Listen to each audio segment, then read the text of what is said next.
Halo, Assalamualaikum. Kembali lagi bersama kakak di Makin Privat. Ya, kita akan melanjutkan ya. Untuk bagian B, esai, uji kompetensi 2 untuk kimia kelas 11 semester 2. Saya ambil dari buku Intan Pariwara. Ya, kita akan mulai ya. Nomor 1. Partikel debu di dalam ruang terdapat terlihat jelas saat terkena sinar matahari yang masuk melalui jendela rumah seperti pada terlihat gambar berikut.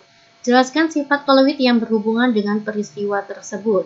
Ya, peristiwa ini merupakan efek Tyndall ya. Ini adalah salah satu sifat koloid. Ya, di mana sifat tersebut partikel koloid. Di sini partikelnya berupa debu ya. Debu salah satu partikel koloid padat dalam gas. Itu akan bersifat menghamburkan cahaya. Menghamburkan cahaya yang masuk melalui jendela. Ya, semoga bisa menjawab ya. Kita masuk ke soal nomor 2. Mengapa sol hidrofil bersifat reversibel, sedangkan sol hidrofob tidak bersifat reversibel? Jelaskan disertai contohnya. Sol hidrofil itu adalah koloid yang suka dengan mediumnya ya. Saya akan buat contohnya terlebih dahulu. Contohnya adalah sabun, agar-agar, kanji, gelatin, dan sebagainya. Pada sol hidrofil, jika diamati lebih jelas, bentuknya itu lebih kental daripada sol hidrofob ya.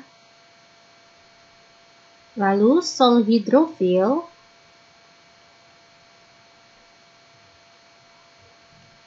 tidak akan menggumpal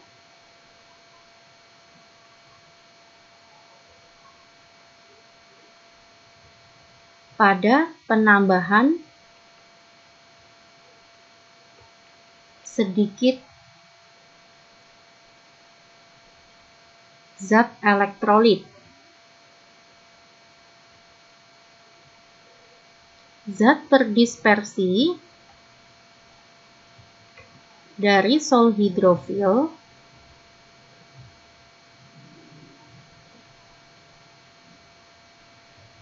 dapat dipisahkan atau dapat diendapkan gitu ya, Dek, dengan pengendapan.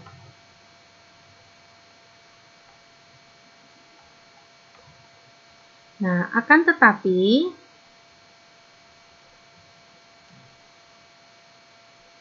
jika zat padat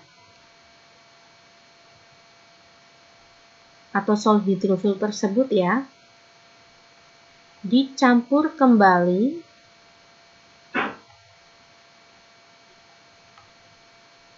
dengan air, maka dapat membentuk kembali sol hidrofil. Ya, jadi dapat dipisahkan, lalu apabila dicampurkan tuh dapat membentuk sol hidrofil kembali. Nah, oleh karena itu sol hidrofil bersifat reversible atau dapat kembali lagi ya membentuk sol hidrofil. Oke, selanjutnya kita masuk ke sol hidrofob. Sol hidrofob itu adalah sol yang tidak suka dengan mediumnya ya, atau bisa juga sol yang tidak suka dengan air. Contohnya adalah sol belerang,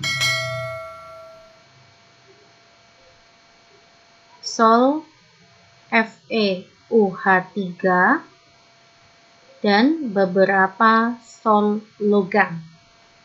Pada sol hidrofob,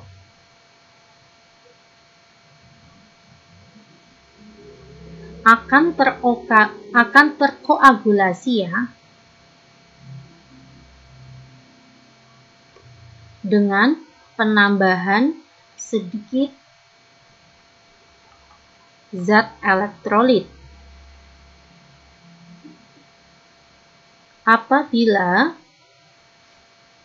sudah terkoagulasi,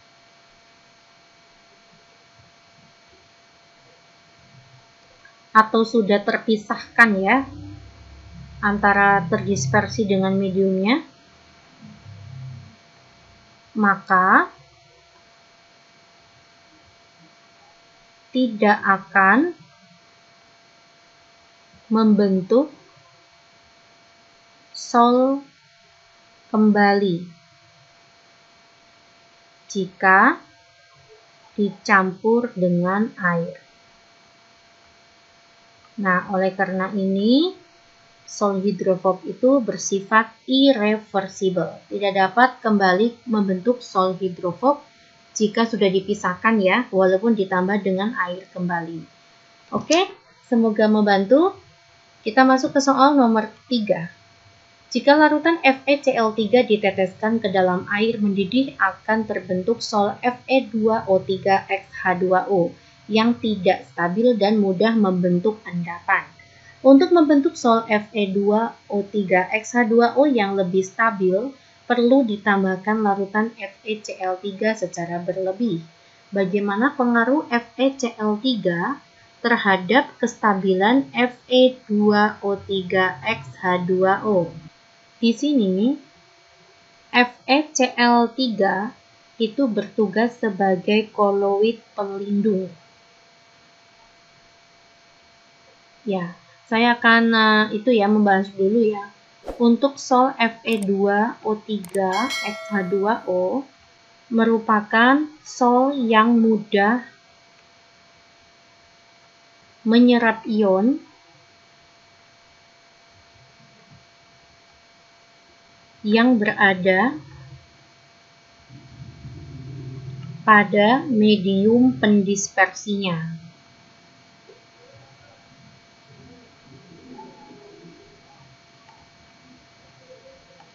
Ya, sehingga nanti akan terkoagulasi.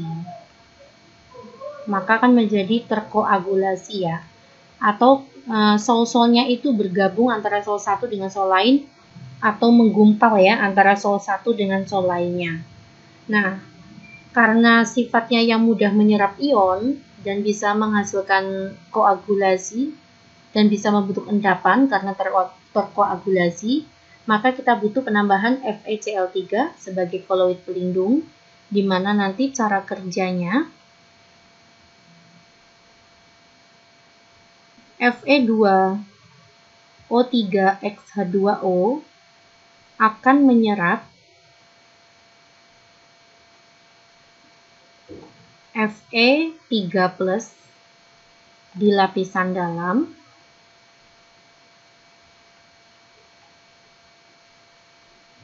dan ion Cl- di lapisan luar.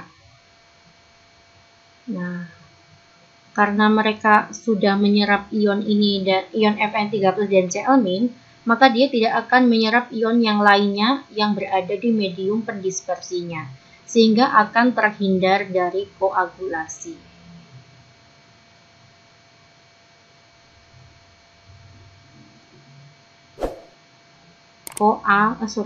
Sehingga akan terhindar dari koagulasi atau pengendapan ya, sehingga antar sol Fe2O3XH2O akan terpisah satu sama lain, tidak mengendap ya. Ya, oke. Lanjut, kita masuk ke soal nomor 4. Elektroforesis dapat digunakan untuk memisahkan asam amino yang bermuatan positif, negatif, dan netral dalam suatu molekul protein pada pH tertentu. Bagaimana cara memisahkan asam amino dengan proses tersebut? Ya, jadi cara pemisahannya itu sebenarnya menggunakan gaya tarik ya ke sisi katode maupun anode. Jadi asam amino yang memiliki, saya akan tulis ya, asam amino yang memiliki muatan positif itu nanti akan tertarik ke katoda. Katoda di sini muatannya negatif ya, jadi positif itu ke negatif. Sedangkan asam amino yang memiliki muatan negatif akan tertarik ke anoda. Dan asam amino yang memiliki muatan netral maka akan diam di tempat. Ya, sehingga bisa terpisahkan ya satu sama lainnya. Inilah cara memisahkan asam amino menggunakan metode elektroforesis. Saya itu ya ilustrasikan sebagai contoh. Di sini saya punya lisin ya. Lisin itu kan merupakan asam amino positif ya, di mana strukturnya seperti ini, NH3+. Di sini ada CH2, lalu ada CH, ada CO232-, lalu di sampingnya ada NH3. Nah, ini adalah lisin. Nanti dia akan menuju katode. Nah, di sini ada katode. Gambarnya seperti itu ya. Jadi protein itu terdiri dari beberapa asam amino, salah satunya contohnya ada lisin. Karena lisin bermuatan positif, maka dia nanti lari ke kutub yang negatif atau katode. Nah, sedangkan contoh ya, ini adalah saya ambil NH3+, CH3. Oh, ini CO2 ya, tulisan CO2 ya. Ini CO2-. Nah, ini adalah glisin. Glisin itu adalah asam amino netral. Maka dia diam di tempat ya, tidak ketarik ke salah satu sisi, katode maupun anode. Nah, misalkan saya ambil asam amino apa ya yang ada ya, aspartik aja. Aspartik asid ya. Atau asam aspartat itu boleh. Nah, dia bersifat asam amino yang negatif ya, muatannya negatif, CO2-. Di sini ada CH2, lalu ada CH, di sini ada NH3+, di sini ada CO2-. Dia adalah bermuatan negatif, maka nanti dia akan menuju ke anoda, ke kutub anoda. Nah, begitu gambarannya. Oke? Ya, terima kasih. Kita lanjut aja ya ke soal nomor 5. Perhatikan ilustrasi bagian dializer alat hemodialisis berikut. Berdasarkan ilustrasi tersebut, bagaimana prinsip kerja alat hemodialisis saat berlangsung proses cuci darah pada penderita gagal ginjal? Ya, saya sudah tuliskan ya. Hemodialisis itu adalah metode cuci darah dengan membuang cairan berlebih. Ini cairan berlebihnya di sini ya. Nah, pengotornya itu salah satunya yang saya tandain warna merah ini ya. Ini adalah pengotor-pengotornya. Nah, ini pengotornya yang merah-merah.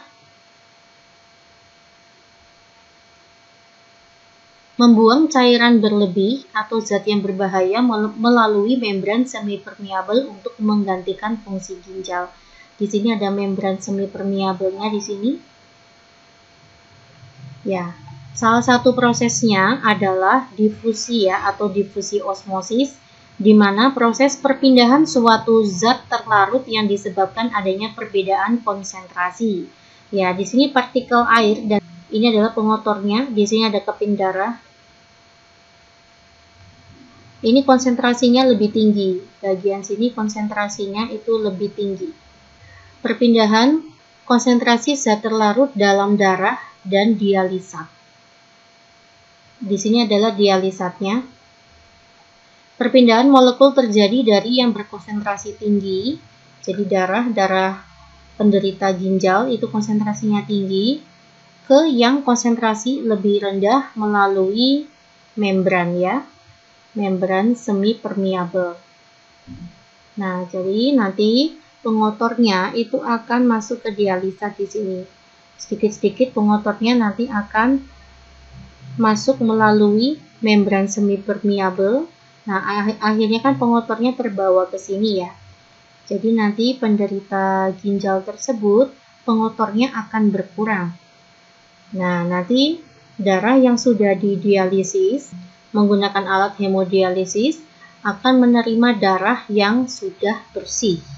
Sedangkan pengotor atau zat cair yang berlebih sudah berkurang ya, atau mungkin bisa dihilangkan dengan cara mengalirkan pengotor tersebut melalui membran semi-permeabel.